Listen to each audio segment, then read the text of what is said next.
Halo semuanya, perkenalkan nama saya Sherlita Bilkis dari kelas PR 226SP dengan NIM 18110221866. Di sini saya akan membahas materi mengenai mata kuliah Digital of Public Relation yang telah saya pelajari selama beberapa bulan dengan dosen Memsari. Pertama-tama, saya akan membahas mengenai Introduction to the Digital World in Communication Perspective. Jadi digital PR dalam dunia digital PR dalam perspektif komunikasi. Sebelumnya, teknologi saat ini sudah semakin berkembang dengan pesat. Teknologi-teknologi yang sudah ada tentunya merubah cara komunikasi dari seluruh dunia. Karena dampak revolusi teknologi ini, semua komunikasi baru telah bergabung dalam dunia perkomunikasian.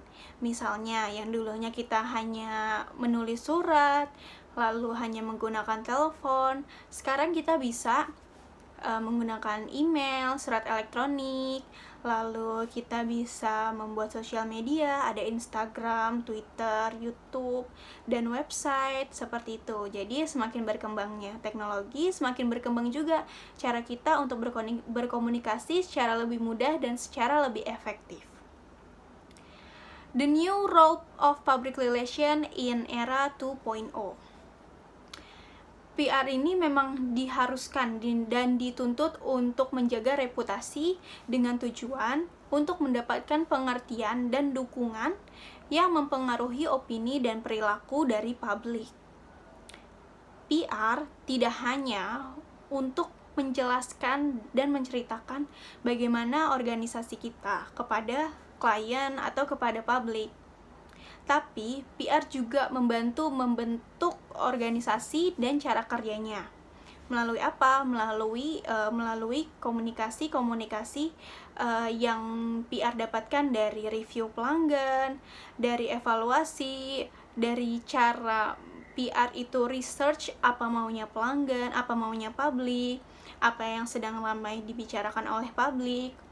Dan juga dengan research yang PR dapatkan itu, dia dapat menyampaikan kepada internal perusahaannya, dan perusahaannya ini dapat dengan mudah memplanning untuk kedepannya mau seperti apa kedepannya, mau memberikan efek seperti apa kepada publik, mau memberikan sesuatu apa kepada publik, seperti itu. Lalu digital PR. Digital PR ini membantu kita banget loh, karena dia itu alat untuk menjangkau publik dan audiens untuk membangun hubungan antar bisnisnya dengan stakeholders ataupun dengan internal ke publik menggunakan aspek dari internet. Misalnya dengan melalui email, melalui media sosial, juga bisa melalui website loh. Jadi untuk sosial media ini kan bisa melalui Twitter, karena sekarang ini perusahaan itu memang seharusnya sudah memiliki media sosial dan website company, karena dengan itu mereka dapat dengan mudah diketahui oleh publik. Selain mudah diketahui oleh publik, mereka juga dapat membantu publik mencari informasi secara tersendiri melalui research-nya itu melalui sosial media atau melalui website company. Nah, komunikasi via online ini juga menggunakan teknologi untuk berkomunikasi yang tentunya itu lebih efektif dan juga lebih mudah dilakukan lebih memudahkan audiens untuk mencari tahu siapa kita, terus mencari tahu tentang kita itu perusahaan bergerak di bidang apa. Selain kita yang menjelaskan secara offline atau turun langsung kepada audiens melalui postingan-postingan atau tulisan-tulisan kita di website ataupun di media sosial, itu dapat membantu mereka untuk mengetahui apa itu kita dan apakah cocok dengan mereka. Kalau misalkan cocok, kan bisa bekerja sama dengan kita. Nah, seperti itu. Nah, perbedaannya dari perbedaan role of PR dari PR 1.0 sama PR 2.0. Jadi dulu itu PR 1.0 ini biasanya mereka berkomunikasi hanya merilis berita dan hubungan media serta membuat event. Jadi mereka tuh merilis media atau membuat press release yang mereka sebarkan ke media agar media sampaikan langsung kepada publik.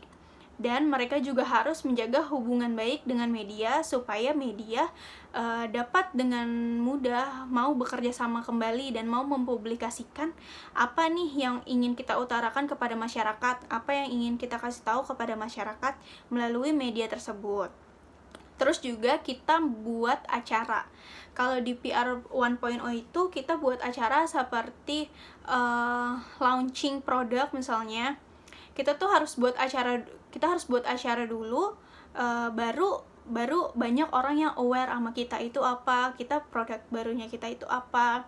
Sedangkan kan kalau misalkan sekarang ini di sosial media, pertama kita hanya posting hanya tulisan-tulisan di website atau blog kita mengenai kita bakal mau ngeluarin produk apa sih, kita bakal kedepannya mau ngapain sih.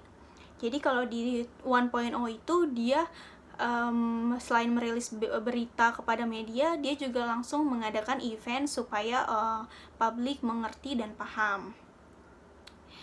Dan PR 2.0 itu untuk berkomunikasinya biasanya mereka juga merilis berita dan yang disebarkan kepada media, dan juga merilis beritanya itu untuk disebarkan di media sosial. Misalnya posting suatu gambar atau informasi berupa video atau foto di Instagram, tulisan tweet di Twitter, atau informasi di YouTube, atau yang lebih spesifik lagi bisa tulisan di website. Jadi digital PR ini ada ownership dan juga ada yang di reality atau realitas. Kalau yang ke ownership ini, lebih dari 50% PR online dilakukan oleh pemasaran dan agensi digital. Saat ini berada di antara pemasaran digital, SEO, dan PR untuk sebagian besar organisasi. Digital PR the reality. Kita mengetahui siapa yang dapat mendukung secara internal dan eksternal, terus kita bisa identifikasi zona nyaman kita atau klien, terus juga langkah-langkah apa sih yang bisa mencapai tujuan kita. Terus juga kita harus mengevaluasi mengenai langkah-langkah kita tersebut. Terus digital PR approach, itu ada 3R, relation, reputation, dan relevance. Kalau relation itu, bagaimana kita membangun hubungan melalui interaksi dengan audiens yang berbeda-beda. Kalau reputasi itu, bagaimana kita membangun reputasi dan citra perusahaan kita di mata audiens kita dalam media sosial. Lalu relevance itu kita harus memberikan informasi sesuai dengan halayak, sesuai dengan publik inginkan. Jadi kita research dulu nih, publik lagi butuh apa, terus sekarang lagi trennya apa, dan kita kasih informasi ya seputar itu melalui sosial media kita. Prinsip PR digital itu adalah spesifik, realistik, lalu think of your audience. Jadi kita harus pikirin banget nih, audience tuh maunya kayak gimana sih, audience tuh sekarang lagi butuhnya apa sih, kita harus pikirin banget. Terus strategi dari digital PR ini harus improve situs, blog, dan sosial media kita. Harus lebih informatif, dan kalau web itu harus lebih mudah dimudahkan, up to date, respon cepat. Oke. Lalu media digital. Media digital ini ada yang media yang dibeli sama media yang earned media, paid media, or owned media. Jadi kalau misalkan paid media itu adalah tempat individu atau organisasi membayar sebagai imbalan pengunjung atau konversi untuk mengirimkan konten kepada audiens. Jadi kita membayar agensi untuk membuat konten untuk audiens kita. Kalau earned media ini secara tradisional mengacu pada hubungan masyarakat, lebih tepatnya seperti word of mouth. Ini sebenarnya nggak apa-apa. Dan juga word of mouth itu akan mendapat earned media ini akan mendapatkan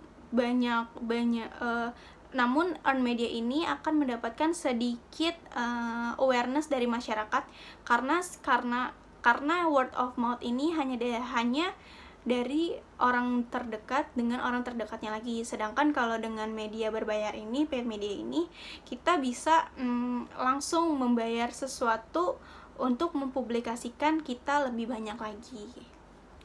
Dari saya cukup sekian mengenai materi mengenai Digital of PR. Terima kasih.